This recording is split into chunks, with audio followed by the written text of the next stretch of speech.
Barcelona kеше Espanyolды жеңіп, La Ligаны өз қолына алды. Espanyol жанкүйерлері не істеді және жанкүйерлер арасында қандай кикілжің болды?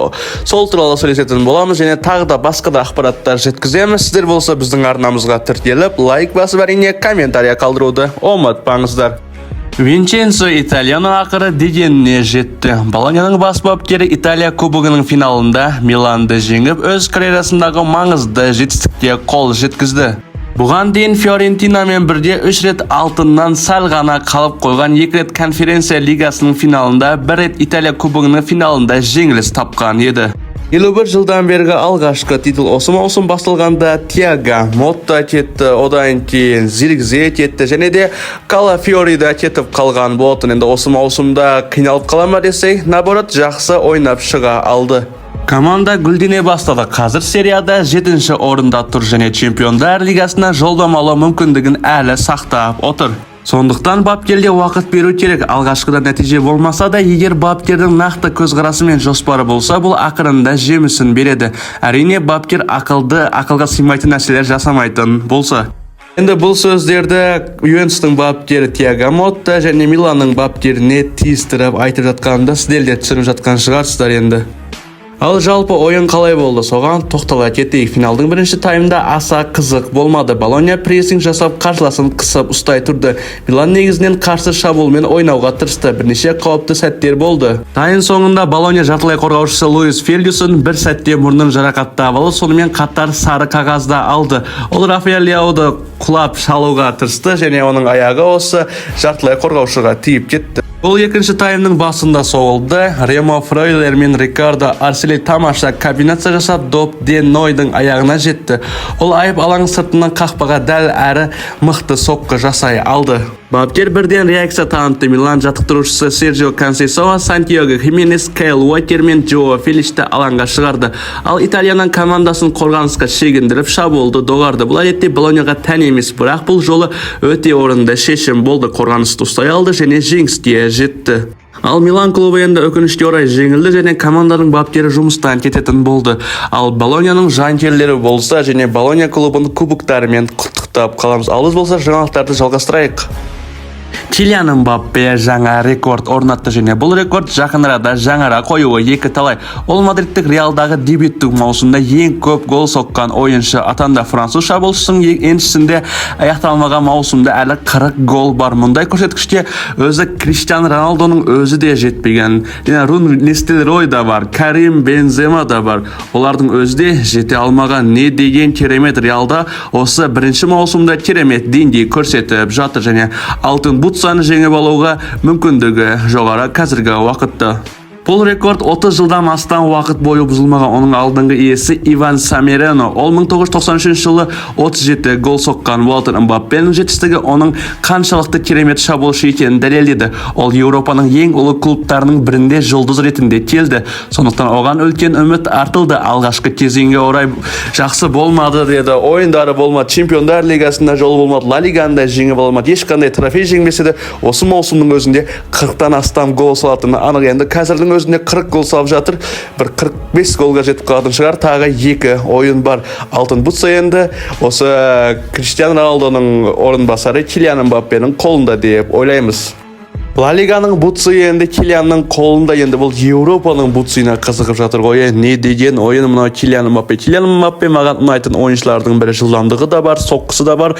Дриблинг кезінде қоса алады. Өте керемет ойыншылардың бірі. Қызығы, француз шабуылшысы сәуір айында Ла Лигада 1-1 гол соқпады. Сол себепті оның есебінде ұзақ уақыт бойы 22 гол тұрды. Бірақ мамыр басталысымен ол жарылды. 3 матчта қарсыластың қақпасына 6 гол соқты. Үшеуін енді Барсаға салды. Эл Классикода хет-трик жасап тастады Килиан Мбаппе. Бірақ ең маңызды алтын бутсаға тоқталатын болсақ, ең үздік алтын бутсаға қазіргі уақытта Мухаммед Салах және Виктор Гюкерештері бастап тұр. Экраннан көріп тұрғандарыңыздай, әзірге швед шабуылшысы Гюкереш көш бастап тұр, бірақ оның 2 шектеуі бар. Ол Португалия лигасында ойнайды, ал бұл Ла Лигада ойнайды. Португалия лигасында гол соққаныңа 1,5 ұпай, ал Англия мен Испанияда гол соқсаң 2 ұпай беріп отырады. Гюкереште тағы бірақ ойын kaldı endi. Bir oyun kaldı. Onda ne istey alatını onu bilmeymiz. Al Kylian Mbappe dubl ma hat-trick jasap tastaytın bolsa, nemесе Muhammed Salah jasaytın bolsa, Dükereşten ozып tastaydı. Endi қазіргі вакытта Muhammed Salah ben Kylian Mbappe'nin dеңгейі öte керемет топ деңгейде. Endi Kylian Mbappe алтын бутсалан жеңіп алады деген ойдамын. Сіздер де өз ойларыңызды комментарийға қалдыруды ұмытпаңыздар. Ал мен болса видеомды жалғастырайын. Достар, лайкты аямайықтар, лайк теген лайкты бас қояйық болды. Экранды бір рет басасыздар, лайк басылады. Ювентус клубы біраз жылдан бері бапкерлік мәселесінде сәтсіздікке ұшырап келеді. Алғашқысы әрине Аллегридің кезегінен кейін клуб басшылығының бағытын өзгертіп, Аллегри 20 жыл бұрынғы өзекті болған ескі идеяларды алшақтап, заманауи көзқарастар жаттықтырушыларды шақыра бастады. Алайда бұл тренерлік айтарлықтай жетістікке жете алмады. Команда Чемпиондар лигасын жеңіп алмады, тек ішкі чемпионаттарды жеңіп алды. Одан кейін Аллегри қайтадан оралды. Аллегридің қазіргі тактикасы заманауи футболға жарамайтынын дәлелдеп кетті. Мәселен, Аллегриді командадан қуып жібергеннен кейін оның орнына жас және шабуылдаушы тактика құратын Тиаго Моттаны алып келді. Тиаго Моттаны бірінші маусымның өзіне көп нәрсе күтті ме, оны білмедік. Енді маусымның соңына қарай, маусым осы 1-2 айдың ішінде осы Тиаго Моттаны қуып жіберген болатын. Тиаго Моттаға 1-2 маусым бергенде ойын жүйесін құрып бермеді, оны да білмедік. Енді клуб тағы тексерілген нұсқаға жүгінбек. Басшылықта басқа адамдарды отырса да бұрынғы әдістер қайта қолданылып жатыр дегенмен бұл жолы шешім сені ұялтады. Журналистердің хабарлауынша, енді атақты журналист Николас Тираның мәліметінше, жазда Ювентус клубы Антонио Контені шақырғысы келеді. Конте тәжірибелі және мықты маман, ол жаттықтырған клубтардың барлығында Тоттенхэмнен басқа жетістікке жетті. Ювентуспен де Челсимен де чемпион атанды. Сондай-ақ Интерді чемпиондыққа жеткізді. Қазір ол Наполида. Наполимен де чемпиондықты алып кетуі әбден мүмкін. Және почти қолында десек болар, 90% Наполидің қолында чемпиондық. Оған көп уақыт қажет емес. Мысалы, Челсиға барды, бірден чемпион қылды. Және де Конте Тоттенхэмге келді, Тоттенхэмде чемпион болмады. Өкінішке орай Англия лигасы және Наполиға келді.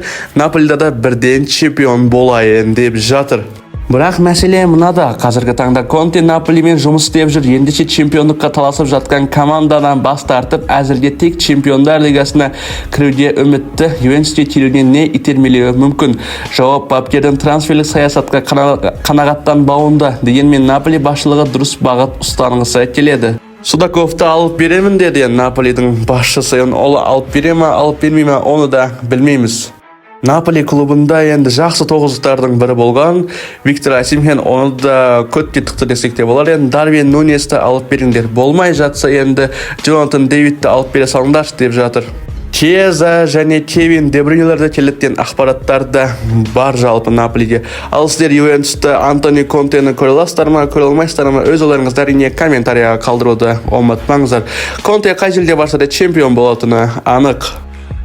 Бұл видеода жасырған командамыз Спортинг клубы еді. Міне назарларыңызда алғашқылардан бірі тапқан оқырмандарымыз. Енді бүгін жасыратын тағы бір командамыз бар. Бұлдың деңгейі сәл қиындау, табаластар деген ойдамын.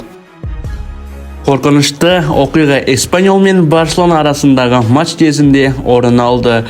Бұл Ла Лига чемпионатындағы шешуші ұпайларды анықтауға мүмкіндігі каталондық дерби болатын. Көк гранат жейде тигендерде турнир кестесінің бірінші орнын бір жолата өз атын жазу және жеңіске жету болған. Алайда Ханси Флик баптайтын команданың бірінші таймдағы ойыннақ бұл ойында чемпиондықты бекітетін сенімділік байқалмады. Барлығы өте нашар болғар, қорғаныста сәтсіздік болды және жартылай қорғаныста жақсы болмады. Керісінше Испаньол жинақты тәртіпті ойнады және бірнеше рет гол соғуға мүмкіндік жасады. Тоқтықстарда қауіпті шабуылдар жеткілікті болды. Бірақ Войсек шенесіне команданы құтқарып отырды. Эспаньолға тоқталатын болсақ, алайда олардың ойын ұйымдастыру жақсы болғанымен шабуылдауда түйін болмады. Яғни гол соғуға жағынан оларда мәселе болды. Қарсы шабуылдарға да шықты. Оның бәрі әрине нәтижесіз болды. Негізі Эспаньол жақсы өнер көрсете алды кешегі ойында. Бұл тайында өткізіп жіберуге де болар еді, егерде бір қайғылы жағдай болмағанда. Бірақ ол алаңда емес, стадион сыртында орын алды. Атап айтқанда, Эспаньол стадионы жақында бір көлік жанкерлер тобына қарай ұшып келген. Испаниялық бақ өкілдерінің хабарлауынша, жүргізуші Испаньол жанкерлерінің әйелін абайсызда қағып кеткен. Мұны көрген басқа да жанкерлер көлікті қоршап, оны бөтелкеге тас лақтыра бастаған. Бұл енді адамгершілік емес деп ойлаймыз. Жалпы енді бұл жерде еш нәрсе айта алмаймыз. Өкінішті ақ бәрі. Ал жүргізуші не істейді? Жүргізуші әттейін ау деп, жүргізуші қатты қорқып газды басып жіберіп, жоғары жылдамдықпен топ адамның арасына кіріп кеткен 13 адам зардап шекті. Бірақ Құдайға шүкір ешкім жарақат алмаған.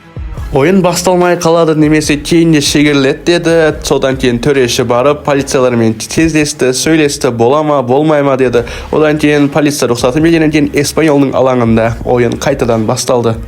Екінші таймда оқиғалар айтарлықтай көбейді. Бұл Барселонаның жасаған ауысымдары мен Espanyol ойыншыларының шаршауының нәтижесі болуы мүмкін. 90 минут бойы сапалы қорғаныс құрылымның сақтап қалуы өте қиын шаруа. Бірақ көк гранаттардың шабуылы ұзақ уақыт бойы алаң иегінде мықты қорғанысты бұза алмады. Осы да көзге түсе алды бір ойыншы. Бұл әрине Ламин Ямал.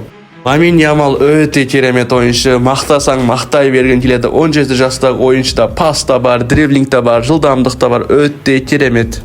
Испания ұлттық құрамасына бір керемет гол салып еді. Ол Франция ұлттық құрамасына қарсы.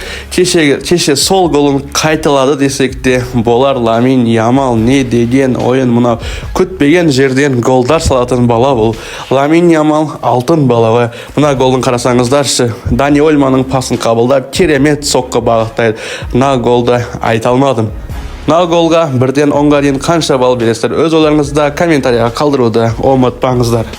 Ламин Ямалға қарсы Espanyol ойыншысы тәртіп бұзды және оған сразу қызыл қағаз берді. Соңында ойынды Ламин Ямал нүктесін қойып тастайық болды, жетеді, мына көп жүріп қойдық деп енді пас шығарады бұл. Бұл да пасы да нәтижелі болады. Ферминде шығарады, Ферминде соққы бағыттайды, өте керемет. Ферминнің голды әдемі голдардың бірі болды. Барселона жанкүйерлерін чемпиондықпен құттықтап қаламыз. Осы маусымдағы Барсаның бұл 3-ші трофей. Команданың бапкері ауысты, Ханс-Дитер Флик келді. Ханс-Дитер Флик қол астында Барселона Ла Лиганың барлық нәрсесін жеңіп алды. Испанияда еш нәрсе қалған жоқ, трофейдің бәрін алып кетті. Ал достар, бүгінгі жаңалықтар осы. Арнамызға тіркелейік, лайкты аямайық, достарымызға жіберейік. Жақында Құдай қаласа подкасттар бастайын деп жатырмыз. Сіздердің қолдауларыңыз біз үшін маңызды. Подкасттар шығу үшін сіздер лайкты аямаңыздар және достарыңызға жіберіп осы видеоны таратыңыздар. Дос жарам бар, кім бар, класстастар бар ма, группалас бар ма, жұмыстағы адамдарыңыз болса, оларға да жіберіп қойыңыздар.